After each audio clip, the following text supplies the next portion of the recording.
xirmo dhacdooyin ah. Waxaad tahay saxaabiyad, xigmaduna waa baadida aad raadinayso. Saas darteedna meel walba oo lagu sheego xigmad, dadka adiga ayaa ugu horeeyo. Maalmihii quruxda badnaa ee bisha Ramadaanna waxaan saaxiibo ku ahayn halkan oo aan kugu soo gudbin jiray dhacdooyin iyo qisooyin ku saabsan dadkii hore ee muslimiinta ahaa. Si wadajir ahna waxaan ugu soo wareegnay taariikhda. Sidoo kale waxaan ka soo sheekaysanay sida aan dhacdooyinkaasi ugu dabaqi lahayn nolosheenna. Saxaabiyadayda, ma ogtahay qofka inuusan gaaraynin meesha ugu sarreyso ee wanaagga haddii uusan wanaajin dadka? Haddii adig iyo saaxiibta iskhilaaftaan, xasuuso waqtiyadii quruxda badnaa ee aad soo wada qaadateen.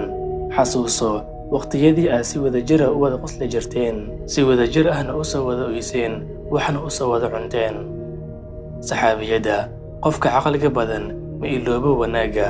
Haddii lagu dhaawaco, si degan u bax oo noqo ilmaha Nebi Aadam midda ugu wanaagsan. Saxaabiyadayda, Imaam Axmed bin Xambal waxa uu yidhi, hooyaday waxay i xifdisiisay Qur'aanka aniga oo 10 jir ah. Waxay ii kicin jirtay salaada. Habeenadii Baqdaad ee qaboobaana waxay ii qandicin jirtay biyaha weysada. Kadibna way ii labisi jirtay, markaasna xijaabkeeda weyn ayay u dabooli jirtay. Waxayna ii raaci jirtay masaajidka maadaama uu naga fogaa, waddadan ay mugdi ahayd. Saxaabiyadda, dumarku waa warshada keliya ee soo saarto ragga. Adigu waxaa tahay waardiyaha koobaad ee diinta iyo caqiidada. Cunuga yar ee dhabta ku haysana ma ahan wiil ama gabar iska caadi ah, ee waa saxaabi ama saxaabiyad. Soo lagama yaabo wiilka yar ee dhabta ku hayso inuu noqdo geesiga furan doono Baytulmaqdis, soona celin doono sharafta muslimiinta. Soo lagama yaabo inuu noqdo sheekh caalim ah oo ku takhasusay cilmiga xadiiska si uu xadiisyada Nebiga sallallahu calayhi wasallam uga ilaaliyo been abuurka. Sidoo kale, soo lagama yaabo inuu noqdo daaci dadka ugu yeero Alle xaggiisa. Soo lagama yaabo inuu noqdo dhakhtar islaami ah oo naxariistiisa iyo wanaagiisa dadka Alle xaggiisa ugu yeero. Mar kale, soo lagama yaabo inuu noqdo wiilkaaga hogaamiye dadkiisa iyo diintiisa iyo dalkiisaba anfaco, adigana markaas lagu qoro ajir. Saxaabiyadda, waxyaabaha ugu cajiibsan ee aan akhriyo waxaa ka mid ah waxaariyo lagu arkay sheekha lagu magacaabo Al-Khaliil bin Axmed. Geeridiisa kadib waxaa la weydiiyey xaaladiisa, wuxuuna yidhi, wuxuu Allah subxaanahu wa tacaala igu dembi dhaafay islaam waayeel ah oo aan baray Faatixada. Sidoo kale waxaariyo lagu arkay Cumar Al-Faaruq. Markaasaa la weydiiyey xaaladiisa, wuxuu yidhi, wuxuu Allah subxaanahu wa tacaala igu dembi dhaafay shimbir aan ka celiyey ilmo dili rabay. Saxaabiyadda, yaa ku yidhi jannada in la helo way adag tahay? Aniga runta kuu sheegayo, jannada wax walba way kaaga dhowdahay.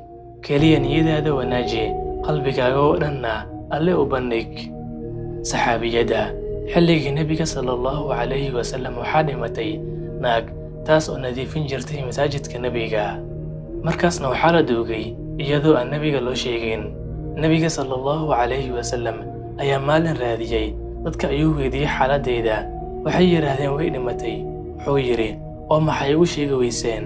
Bal qabrigeeda i geeya. Qabrigeeda markii la geeyeyna waa uu ku tukaday, wuxuuna yidhi, qabriyadani waa kuwa mugdi ah, Allah subxaanahu wa tacaalaana salaadeeda ayuu ugu ifinayaa qabrigeeda oo ugu nuurinayaa. Saxaabiyadda, xilligii Cumar bin Khadaab radiyallahu canhu waxaa jiray koox ganacsato ahaa kuwaas oo iibin jiray caanaha, balse waxay samayn jireen caanaha ay ku dari jirin biyo si ay caanaha u bataan, hanti badanna u helaan. Cumar bin Khadaab radiyallahu canhu ayaa markii loo sheegay arrinka wuxuu ogeysiiyey caanaha inaan lagu dari karin biyo, ciday ku dartana ay la kulmi doonto ciqaab. Amiirulmu'miniin Cumar bin Khadaab radiyallahu canhu caadooyinkiisa waxaa ka mid ahaa inuu soo indho-indheeyo dadka iyo arrimahooda.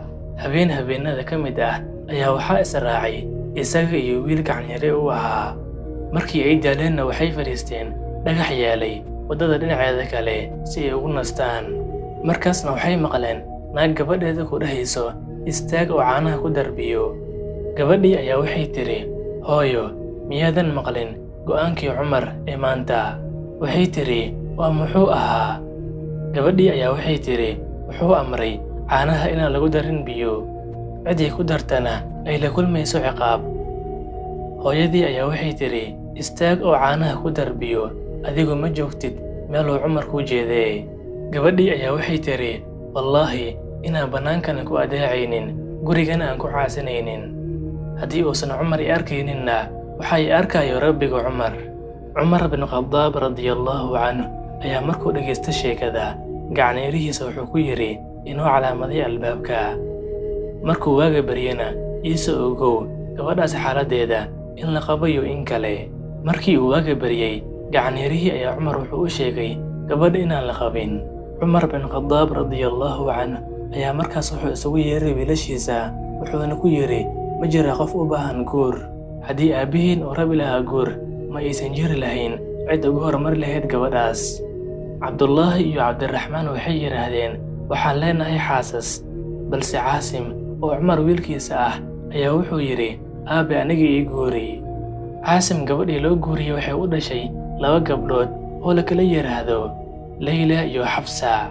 Layla ayaa waxaa guursaday Cabdulcasiis bin Marwaan, wiilka uu dhalay khaliifkii Umayyiyiinta Marwaan bin Xakam, waxayna u dhashay ninka lagu magacaabay khaliifkii 5aad ee Islaamka Cumar bin Cabdilcasiis, oo geesinimada iyo cadaaladda ka dhaxlay awowgiis Cumar bin Khadaab radiyallahu canhu. Gabadha aan kaaga warramay qisadeeda, waqti yar oo ay rabbigeed u run sheegtay ayay ku heshay wiilka u dhalay khaliifka muslimiinta Cumar bin Khadaab radiyallahu canhu. Gabadheedana waxaa guursaday wiilka uu dhalay khaliifka muslimiinta Marwaan bin Xakam, waxayna u dhashay Cumar bin Cabdilcasiis, khaliifkii 5aad ee Islaamka. Saxaabiyadda, ragga qalbiyadooda waxaa maamulo Allah, ee qalbigaaga wanaaji oo u run sheeg rabbiga. Alle ayaa keenayo albaabkaaga qofka aad mudan tahay. Saxaabiyadda, ragga qalbiyadooda waxaa maamulo Allah, ee qalbigaaga wanaaji oo u run sheeg rabbiga. Alle ayaa keenayo albaabkaaga qofka aad mudan tahay.